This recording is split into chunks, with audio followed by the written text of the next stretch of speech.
ऋषि दयानंद ने समझाया पांच यज्ञ का करना, दीन दुखी निर्बल जनों के कष्ट हमेशा हरना।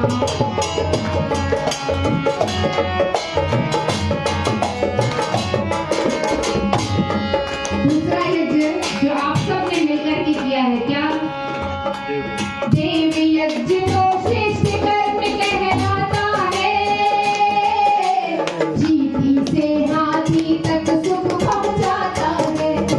आपने जितनी हविया यज्ञ में डाली है केवल आपने ही नहीं ग्रहण किया, पेड़ पौधे पशु पक्षी यहाँ तक कि पूरा गंगाधरपुर से भी आगे तक इसकी आहुतियां गई हैं। आपकी आहुतियां सूर्य लोक तक भी गई।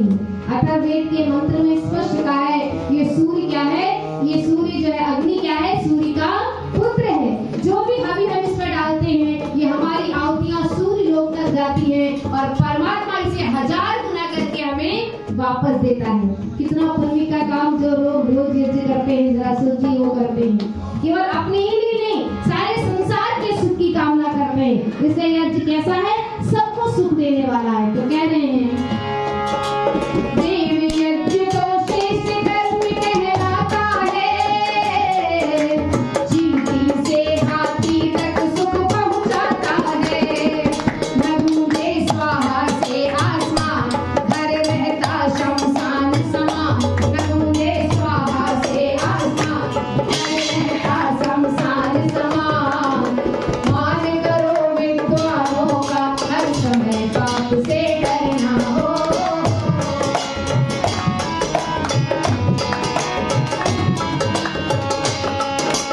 ऋषि दयानंद ने समझाया पांच यज्ञ का करना, दीन दुखी निर्बल जनों के कष्ट हमेशा हरना।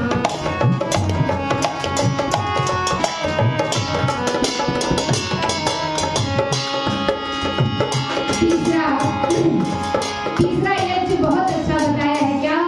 जो आज संसार में बड़ी भ्रामक स्थिति में खड़ा हुआ है। तीसरा यज्ञ जीवित माता पिता की सेवा करना। कहते हैं ये परमात्मा के तो दूत हैं। माता पिता क्या है? परमात्मा के दूत हैं। ये मनुष्य को मनुष्य बनाने की सीढ़ी दिखाते हैं, महान बनाने की प्रेरणा देते हैं। ये परमात्मा के वो दूत हैं जो मनुष्य को अच्छे संस्कारों से, अच्छे विचारों से, अच्छी शिक्षा से महान बना दिया करते हैं। तो कह रहे ऐसे माता पिता का जो श्रद्धा से सेवा करता है वह यह लोक ही नहीं परलोक को भी सवार लिया करता है। इसलिए कवि ने कहा है कि यज्ञ तीसरा माता पिता की है सेवा, बड़ों की सेवा से ही मिलती है मेवा।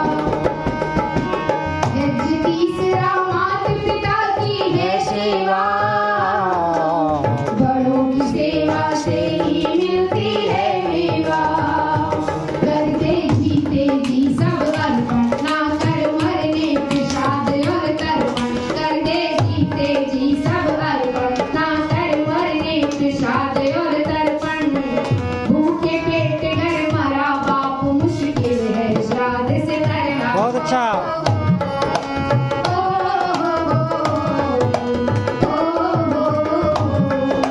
ऋषि दयानंद ने समझाया पांच यज्ञ का करना, दीन दुखी निर्बल जनों के कष्ट हमेशा हरना।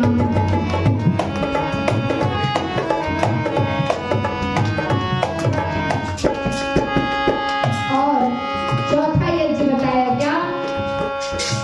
जाने अनजाने में कितने जीव मरे, इनके प्रायश्चित के लिए बलि वैश्य करे।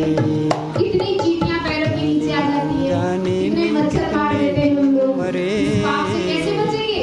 कह रहे इस पाप से बचने के लिए अपने अन्न का भाग अग्नि में दान करके हम उस पाप से बचने का पूरा प्रयास करते हैं। तो कह रहे हैं क्या? जाने अनजाने में कितने जीव मरे, इनके प्रायश्चित के लिए बलि वैश्य करें। 10 आहुति बात की देकर मन में भाव दया के लेकर, 10 आहुति बात की देकर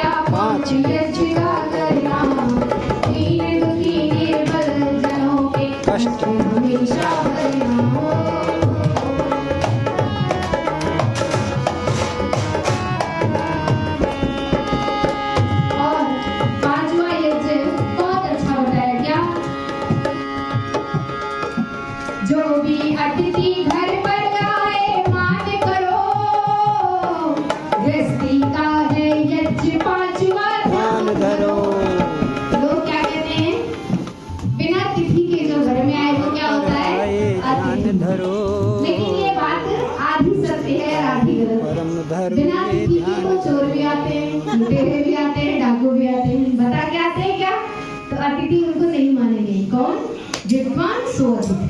आपके दरवाजे पर कोई विद्वान आ जाए, चरित्रवान आ जाए, धर्मात्मा आ जाए, ईश्वर भक्त आ जाए, तो उसकी सेवा करने में कभी पीछे नहीं रहना और पहचानना कि वास्तव में असली कौन है और नकली कौन है। बड़ी लंबी व्याख्या हो जाएगी। असली, नकली, फसली, कतली, ढपली, ये 5 तरह के संसार में लोग घूमते हैं। इनसे सावधान रहना।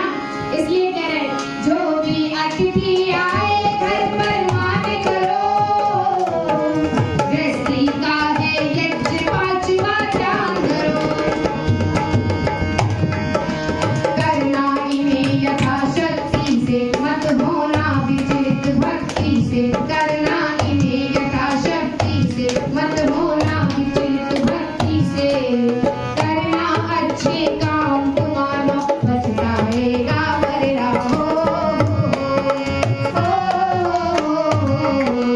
ऋषि दयानंद ने समझाया 5 यज्ञ का करना, दीन दुखी निर्बल जनों के कष्ट हमेशा हरना हो।